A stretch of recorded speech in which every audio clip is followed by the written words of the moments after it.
welcome everybody to this Off the Shelf festival with Juan Pablo Villalobos, who you can see at some part of your screen, and me, Rosalind Harvey, who is the translator of all but one of Juan Pablo's books, For and Other Stories, into English. We're going to be having an informal chat, really, I think this will be, about the most recent book that Under the Stories has published of Juan Pablo's, Invasion of the Spirit People, and about Juan Pablo's process, maybe about some of the other books, possibly a little bit about my process, about the publisher. And I also want to ask Juan Pablo what he's reading at the moment, so that we can get a sense as to some of the books that go into the process before a book comes out, that are sort of the constellations, if you like, around a writer's mind before the latest book. Well, actually, I thought that we were going to talk about our pets. I mean, my dog and your cat. Well, I'm hoping my cat will make an appearance at some point. So that can definitely be part of the conversation. Okay, great. He does enjoy a Zoom call. Do you want to say anything to start off, Juan Pablo? No, thank you for the invitation. I'm very happy to be here, especially with you. I mean, we haven't talked in a while. I mean, since you end the latest translation of my latest book, or not latest, because actually I have a new book in Spanish, but it's the previous, The Invasion of the Spirit People. So I'm really, really happy to be here with you. Yeah, that's a good point, actually, because there's always quite a delay between, obviously, an author writing a book in one language, then it being translated into another language. And by the time it gets around an author doing publicity for what we are talking about as being your latest book, it's of course not your latest book, and you've moved on mentally, I imagine.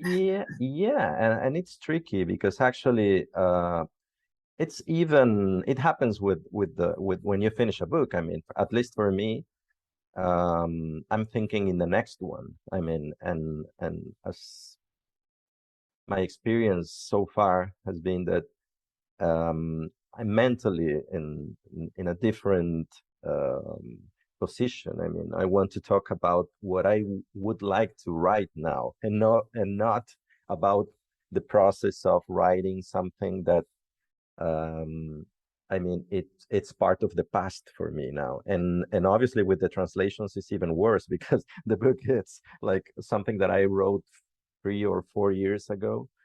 And in between, I wrote another book. So it's strange, but I like it because it forced me to rethink my ideas about that book, you know? And the distance is good. I mean, something happened in between.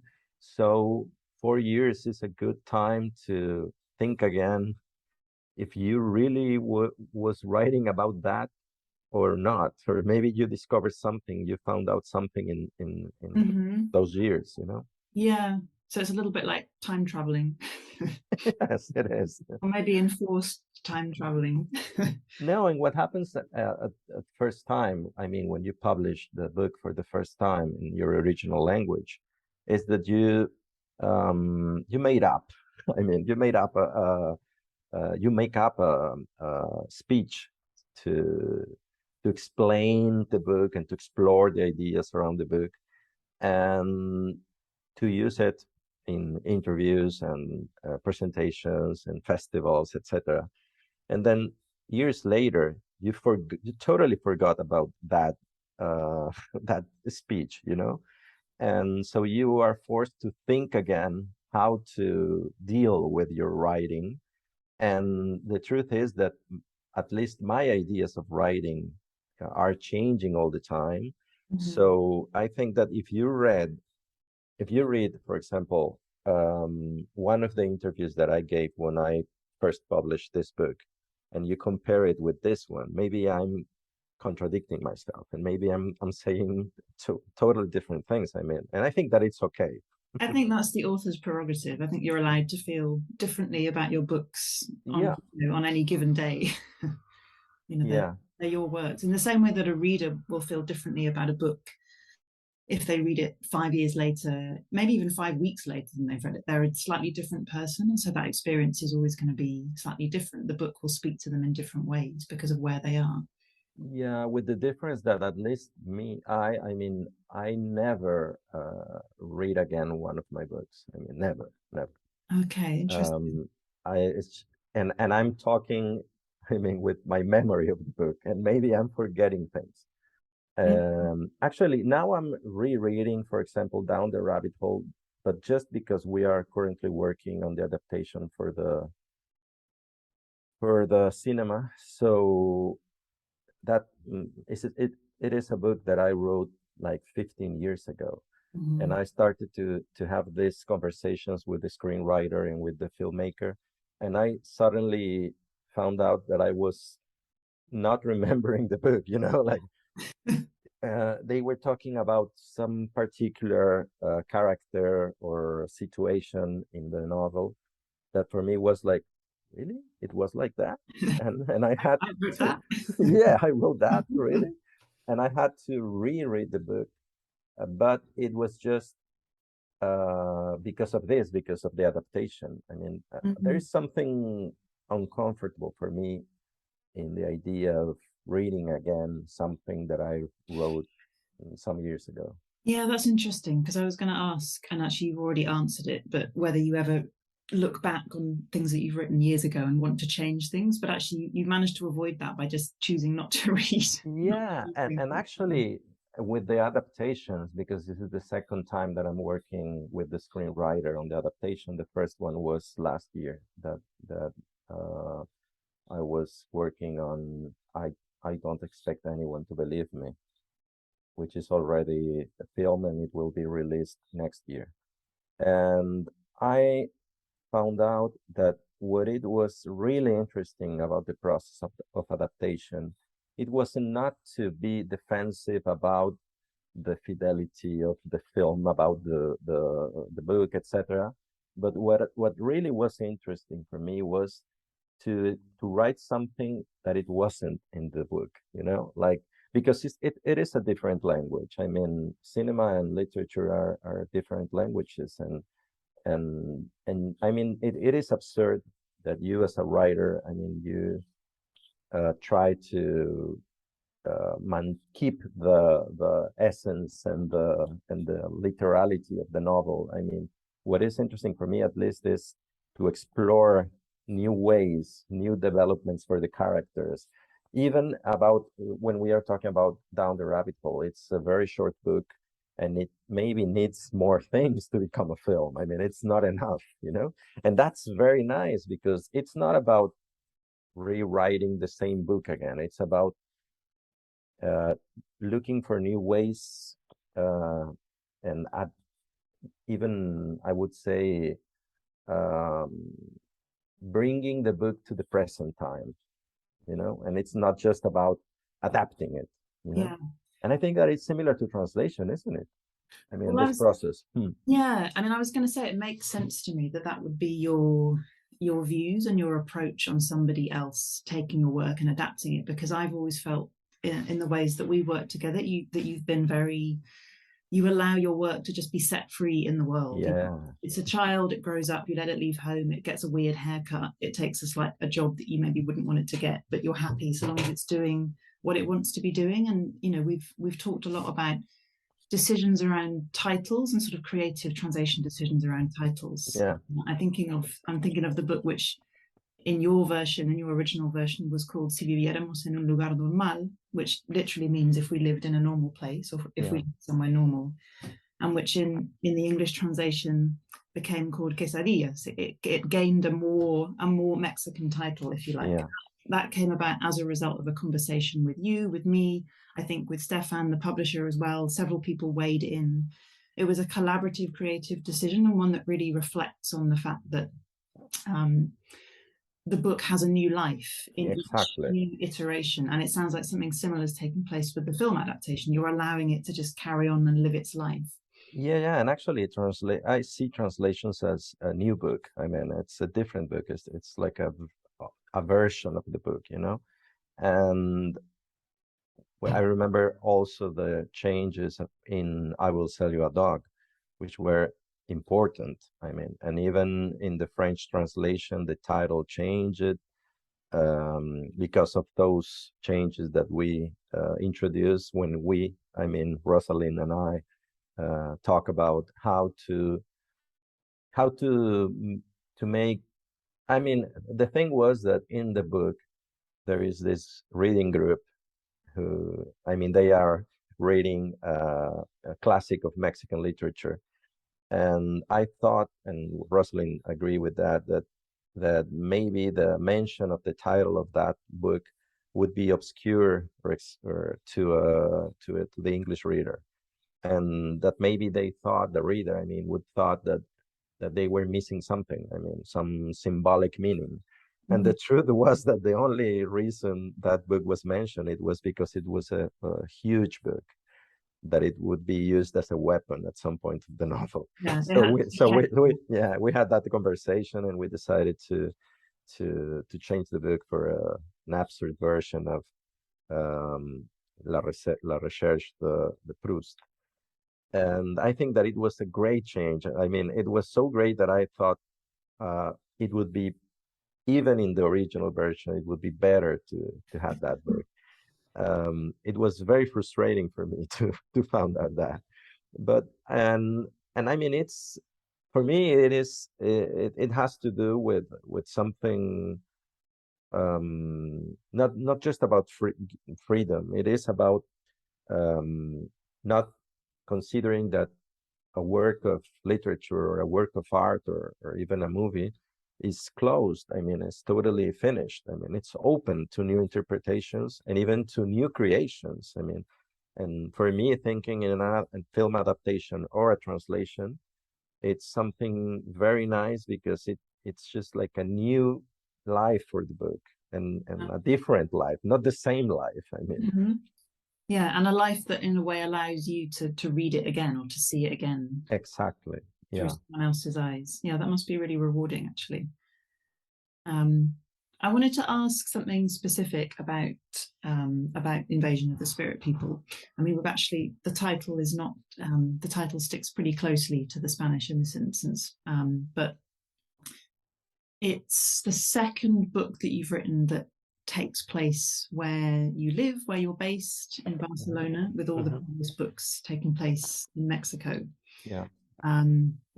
Although it's never named. I shouldn't say really it's set in Barcelona, because the city is explicitly never named. It's an unnamed city, La Ciudad. The country is unnamed. None of the places are explicit, but any reader who knows Barcelona a little bit will probably recognize elements of it. But it didn't start off that way, did it? It started off a bit more concrete. Yeah, actually, at the beginning, it was Barcelona. I mean, not just Barcelona; it was my neighborhood, and the whole plot took place in this with the names of the streets and the parks, and the references were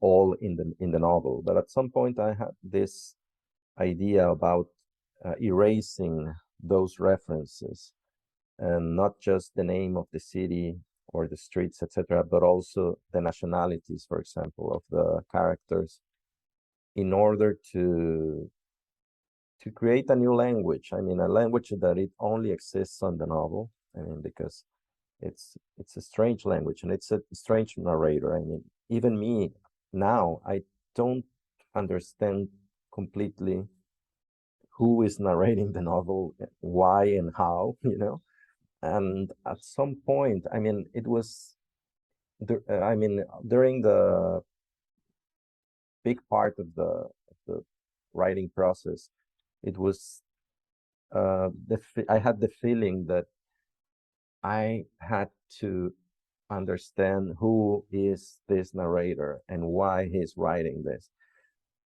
And at some point, and like the novel has this conspiracy theories and this ideas around extraterrestrial life and esotericism, etc.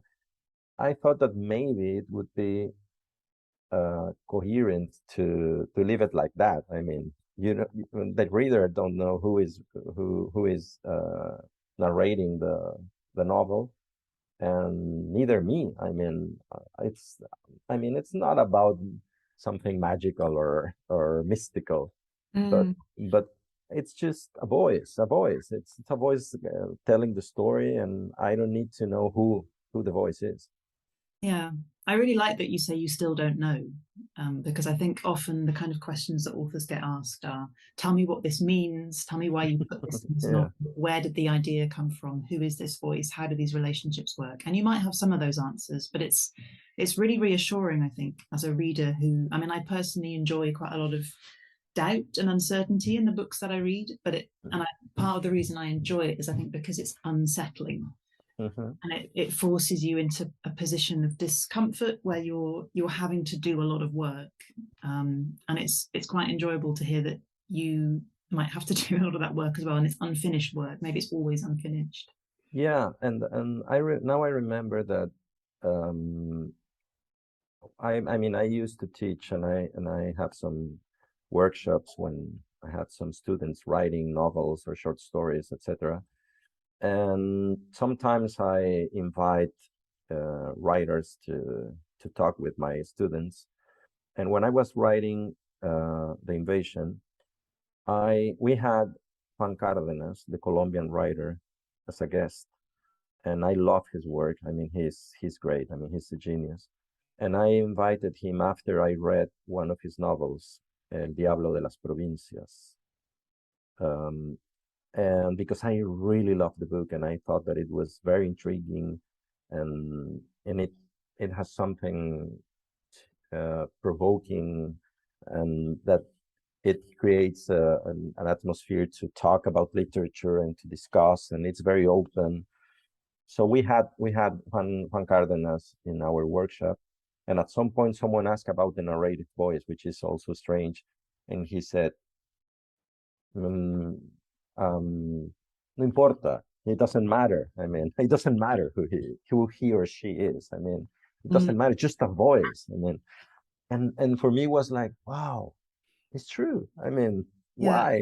why do I had to Why do you have really to understand? panic? Yeah, to understand, very logical and very rational, Mm, where does this voice come from? yeah, Why? No, yeah, just respect that it is this voice, and it's the coherence with the process is that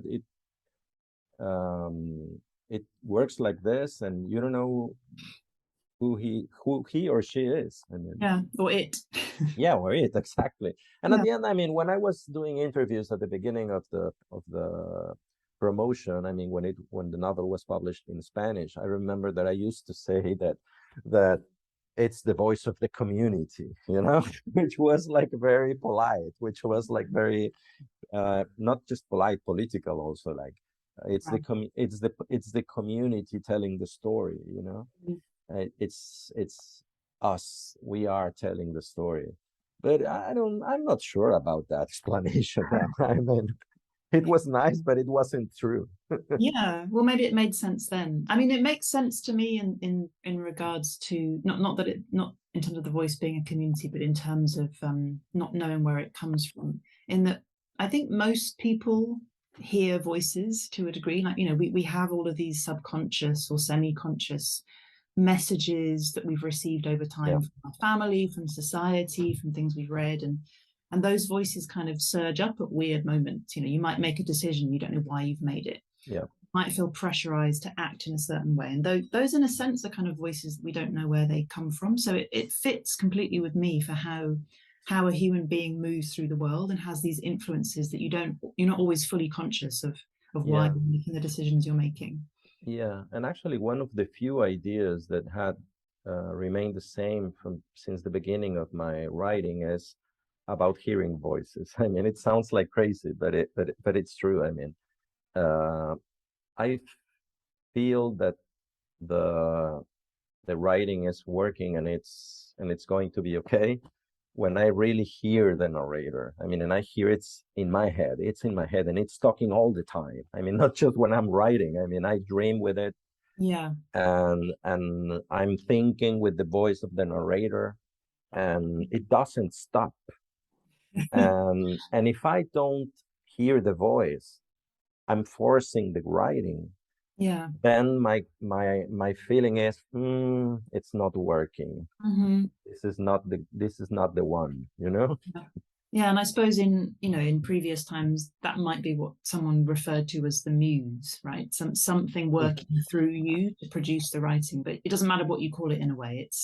It's a believable voice or Yeah, character that you can't ignore and must somehow be manifested on the page. yeah. And in my previous books, all the narrators were characters. I mean, were the protagonists of the stories. I mean, Touchedly in Down the Rabbit Hole, this little boy, and then Orestes in Quesadillas, and Theo in I Will Sell You a Dog, and then in I Don't Expect Anyone to Believe Me, you have four narrators, and all were characters, and the process of hearing their voices was about constructing the character. I mean, understanding who he or she was, and and then it was a process of becoming the character, and then hearing the voice of the character, but not just the protagonists. I mean, and not just the narrators. It also happens with the dialogues. I mean, when you have different characters having a conversation.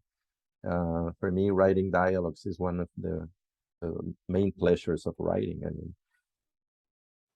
mean, I mean, I have to say that at the beginning, when I wrote Down the Rabbit Hole, I wasn't prepared to write dialogues, and that's why Down the Rabbit Hole it it is like a monologue, you know. It just have some lines, but it's not dialogue, because dialogue you have various interventions, and I learned to write dialogues in my second novel, and I really like it. I mean, it's one of the parts when I really enjoyed writing. I mean, Yeah. and it has to do with hearing the voice, not just the literary voices, but also voices in the street. And that's why I started to write about Barcelona, because I want to be in the present, and I want to write about something that is close to me, that is in my daily life. Hmm. And writing about Mexico almost 20 years after leaving the country, it would be like a nostalgic exercise, and it would have to do with memory and with uh, I mean, it's interesting too, but at this moment of my life, I need to feel that I connect with the things that are happening around me, Hmm. not far away, you know. Maybe when I in 20 years, for example, maybe if I still live in Barcelona, maybe I will be writing about Mexico, because I had this need of writing about my childhood or my my life in Mexico. But now I want to write about what's going on in my place, you know, and I want to be writing here in my studio. And then when I go for example, if I stop writing and decide to go for a walk or to have lunch or whatever, I I I want to hear the voices in the streets that are in my novel. Yeah. Yeah, And it sounds like that has a lot to do with with what you're saying around the distance. We spoke about this in another interview recently to do with mhm, the idea of whether emigrating, moving far away from one's place of origin makes it easier or more complicated to write about where you're from. And you were talking about how it definitely makes it more interesting. But yeah, I wonder as well if it has to do with something that I've heard a lot of people talk about as a result of the pandemic, a kind of a desire to focus on the sort of smaller, more domestic or intimate or sort of local things that are close to us and that we encounter in the mhm, everyday, which we were all forced to do for so long during the mhm. various lockdowns.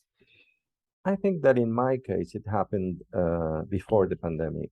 I mean, my my writing process became more uh, less and less about, I mean, big plots. I mean, about crime fiction or historical characters or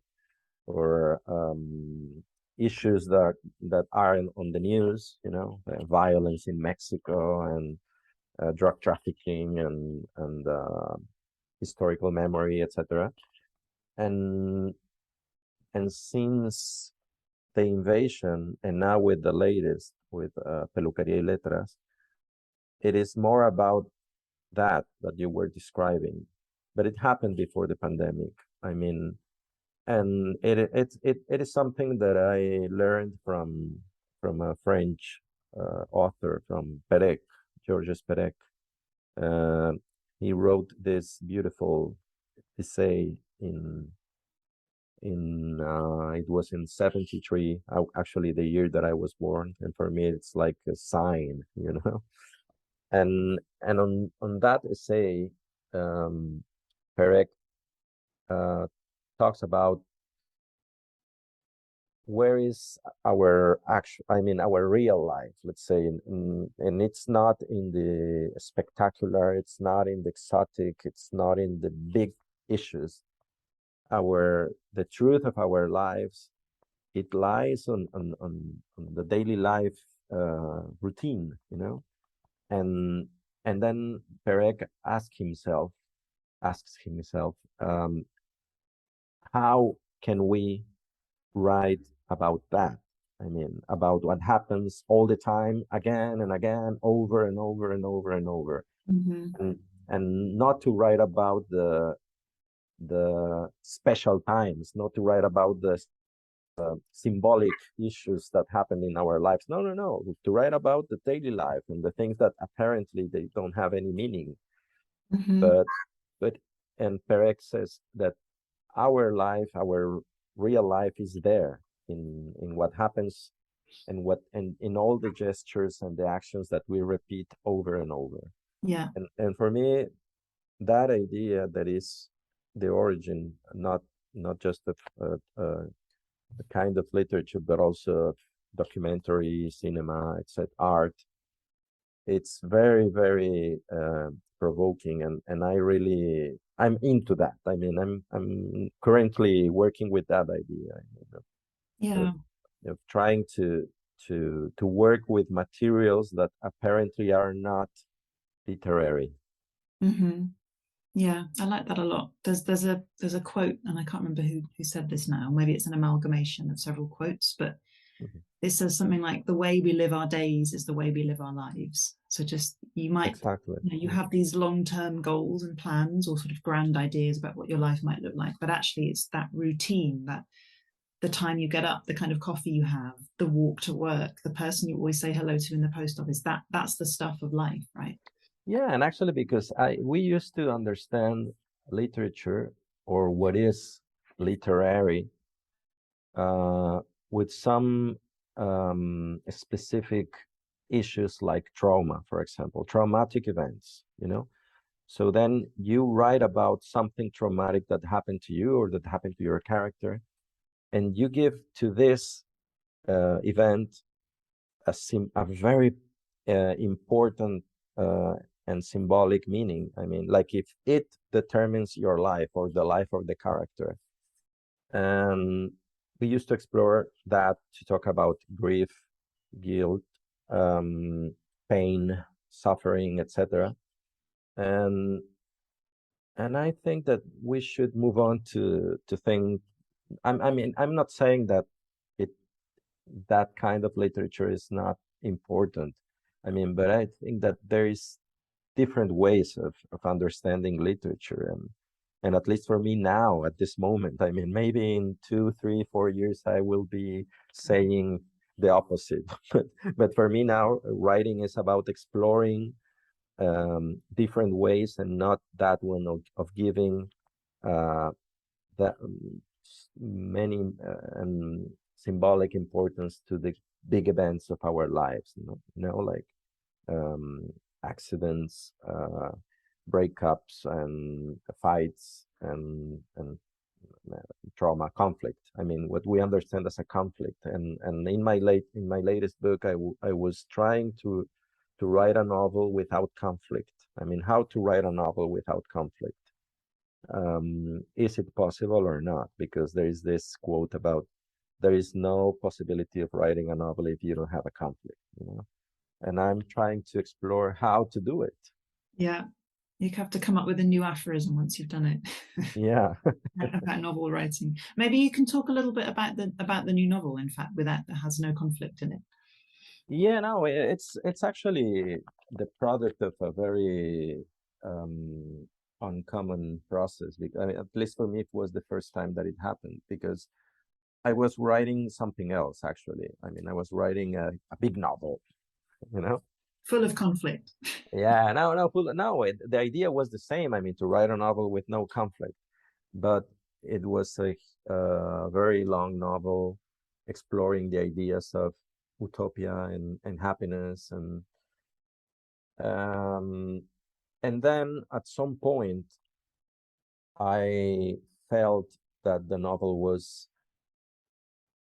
way too baroque. I mean, it had three different narrators and three different, like, not just narrators, it was like three different books actually. And I was forcing myself to make them work together.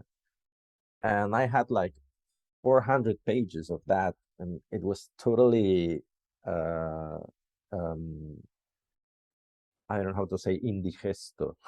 How do you say something that you can Oof, yeah, eat? undigestible. Yeah. So it was difficult to understand even for me. I mean, and one day I thought that I had to face the truth, and the truth was that that I had to focus on one of those narrators and leave the other two uh, outside the novel. And then I decided to write the novel, you know. And at some point, I stopped writing because I was like having a crisis of not knowing where to go, and I went back to read the pages that I had left behind, you know. And one of the narrators had the meta narrative function. You know, it was a narrator that was talking about how the novel was, uh, how the author of the novel was writing the novel. You know, which is something that I really like, since I will sell you a dog, and then I don't expect anyone to believe me. That you have this reflections and thoughts about how to write and who is writing.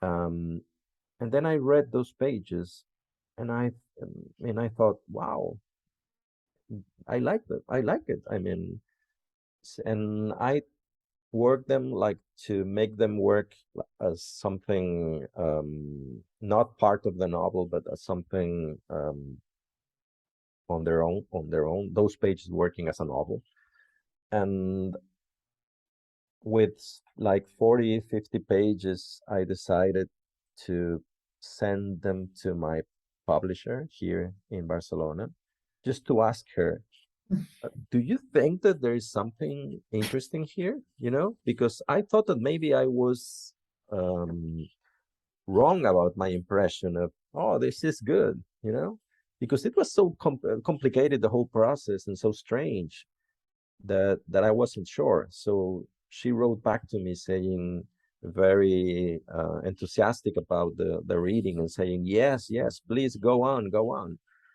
So yeah, I decided to go on, and then at the end I had this very short novel. It is like Down the Rabbit Hole, 100 pages novel, and it is about a writer, and actually it's me. I mean, it's Juan Pablo, who is in on one Friday morning at home, having this conversation with his teenage son about, I will write about us, about our family.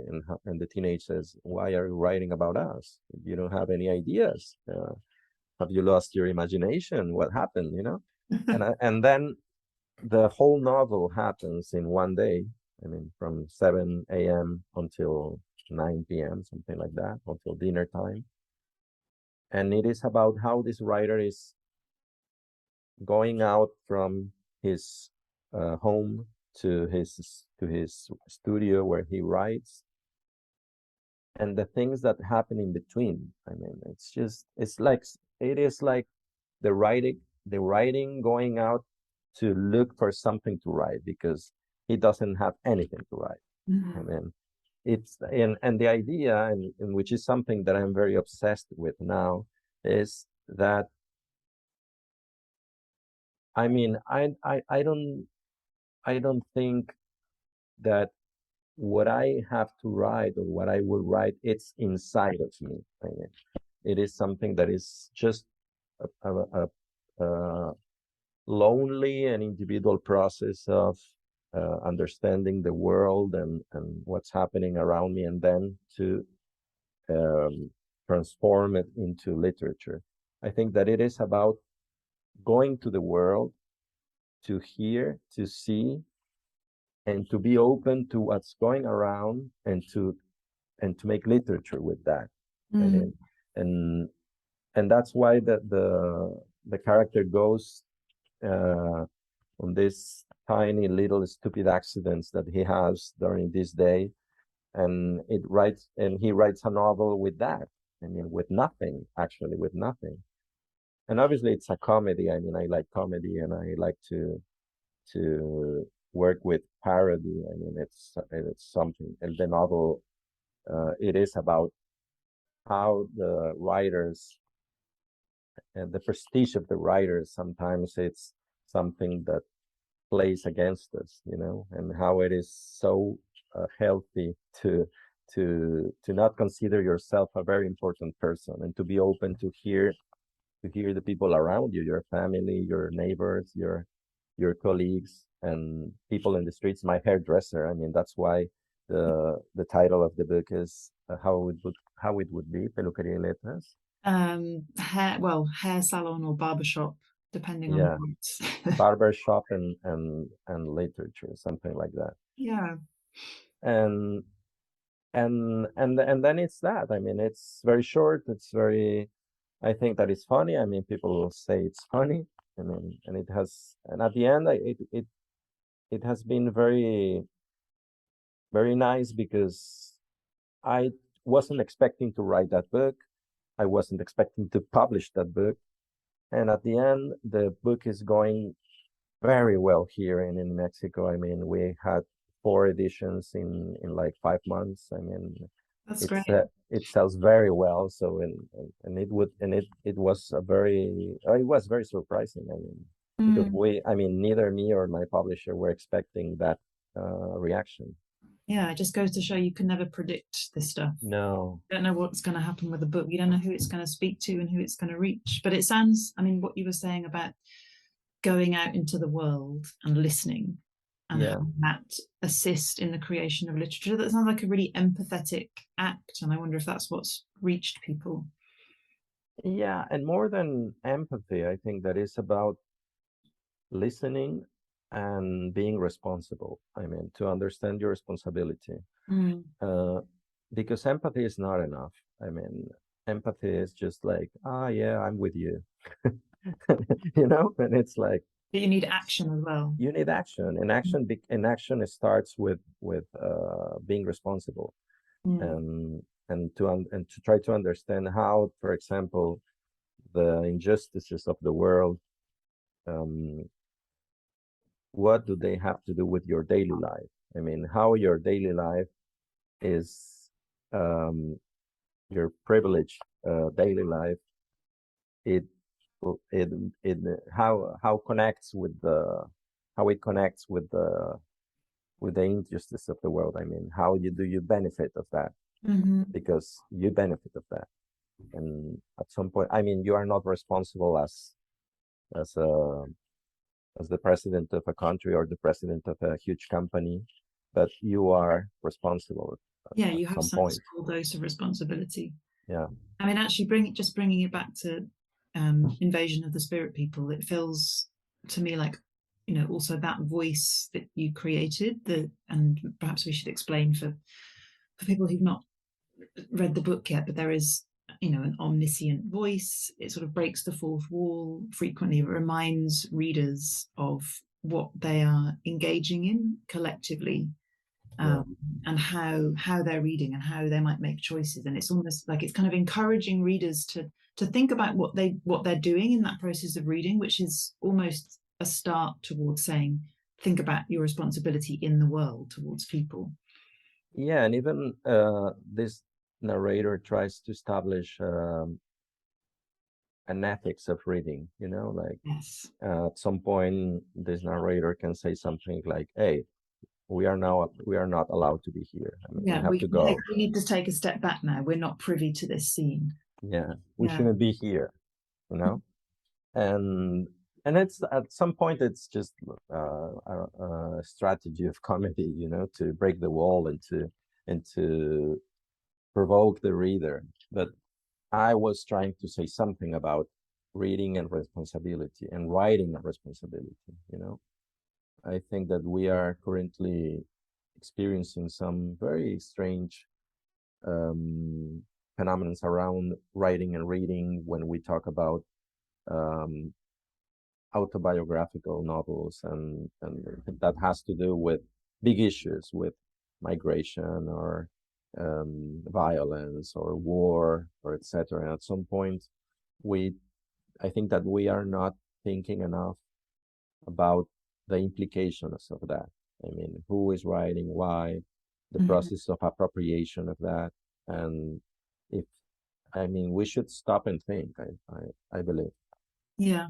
Yeah. And I think the book does this, and it sounds like your recent one, not yet in English, also does that. I really like that idea of an ethics of reading, which shouldn't take away from the fact that the book is also incredibly funny.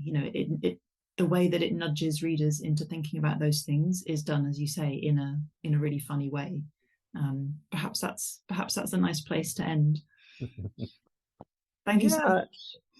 thank you so much. It was very nice, and I really appreciate this opportunity. Likewise.